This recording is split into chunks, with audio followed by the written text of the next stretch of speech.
എല്ലാവർക്കും നമസ്കാരം. നമ്മൾ ഇന്ന് ഡിസ്കസ് ചെയ്യാൻ പോകുന്നത് ഏപ്രിൽ 8, 9 തീയതികളിലെ ഇമ്പോർട്ടന്റ് കറണ്ട് അഫയേഴ്സ് ആണ്. നമുക്ക് ചോദ്യങ്ങളിലേക്ക് കടക്കാം. നമ്മുടെ ഒന്നാമത്തെ ചോദ്യം, 2023-24 ഐ ലീഗ് ഫുട്ബോൾ കിരീടം നേടിയത് ആരാണ്?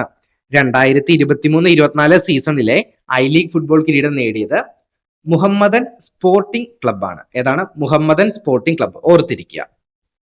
നമ്മുടെ രണ്ടാമത്തെ ചോദ്യം, 2024 കോപ്പ ഡെൽറേ ഫുട്ബോൾ കപ്പ് ജേതാക്കൾ. 2024 കോപ്പ ഡെൽറേ ഫുട്ബോൾ കപ്പ് ജേതാക്കൾ ഏത് ടീമാണ്? അത്ലറ്റിക്കോ ബിൽബാവോയാണ്. ഏത് ടീമാണ്? Atletico Bilbao. ഓർത്തിരിക്കുക. നമ്മുടെ മൂന്നാമത്തെ ചോദ്യം, തിരഞ്ഞെടുപ്പ് ജോലിക്കുള്ള ഉദ്യോഗസ്ഥരെ നിശ്ചയിക്കാനുള്ള തിരഞ്ഞെടുപ്പ് കമ്മീഷന്റെ പോർട്ടൽ ഏതാണ്? തിരഞ്ഞെടുപ്പ് ജോലിക്കായിട്ടുള്ള ഉദ്യോഗസ്ഥരെ നിശ്ചയിക്കുന്ന തിരഞ്ഞെടുപ്പ് കമ്മീഷന്റെ പോർട്ടലിന്റെ പേരെന്താണ്? ഓർഡർ എന്നാണ് പോർട്ടലിന്റെ പേര്. എന്താണ്? ഓർഡർ. ഇമ്പോർട്ടന്റ് ക്വസ്റ്റ്യൻ ആണ്, മറന്നു പോകരുത്. നമ്മുടെ നാലാമത്തെ ചോദ്യം, റിസർവ് ബാങ്ക് പുറത്തിറക്കിയ റിപ്പോർട്ട് അനുസരിച്ച് റിപ്പോ നിരക്ക് എത്ര ശതമാനമായാണ് തുടരുന്നത്? റിസർവ് ബാങ്ക് പുറത്തിറക്കിയ റിപ്പോർട്ട് അനുസരിച്ച് റിപ്പോ നിരക്ക് എത്ര ശതമാനമായിട്ടാണ് തുടരുന്നത്?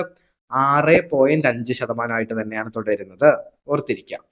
നമ്മുടെ അഞ്ചാമത്തെ ചോദ്യം, ലോക ബാങ്കിന്റെ സാമ്പത്തിക ഉപദേശക സമിതി അംഗമായി നിയമിതനായ ഇന്ത്യക്കാരൻ ആരാണ്? ലോക ബാങ്കിന്റെ സാമ്പത്തിക ഉപദേശക സമിതി അംഗമായി നിയമിതനായത് രാകേഷ് മോഹനാണ്. ആരാണ്? രാകേഷ് മോഹൻ. നമ്മുടെ ആറാമത്തെ ചോദ്യം, ഇന്ത്യയിലെ ന്യൂസ് റൂം പ്രവർത്തനം അവസാനിപ്പിക്കുന്നതായി അടുത്തിടെ പ്രഖ്യാപിച്ച അന്താരാഷ്ട്ര വാർത്താ സ്ഥാപനം ഏതാണ്? ഇന്ത്യയിലെ ന്യൂസ് റൂം പ്രവർത്തനം അവസാനിപ്പിക്കുന്നതായി അടുത്തിടെ പ്രഖ്യാപിച്ച അന്താരാഷ്ട്ര വാർത്താ സ്ഥാപനമാണ് BBC. ഏതാണ്? BBC. ഓർത്തിരിക്കുക. നമ്മുടെ ഏഴാമത്തെ ചോദ്യം, 2024 ലോക്സഭാ തിരഞ്ഞെടുപ്പിലേക്ക് ഏറ്റവും അധികം വോട്ടർമാരുള്ള കേരളത്തിലെ ജില്ല. 2024 ലോക്സഭാ തിരഞ്ഞെടുപ്പിലേക്ക് ഏറ്റവും അധികം വോട്ടർമാരുള്ള കേരളത്തിലെ ജില്ല ഏതാണ്? മലപ്പുറം ജില്ലയാണ്.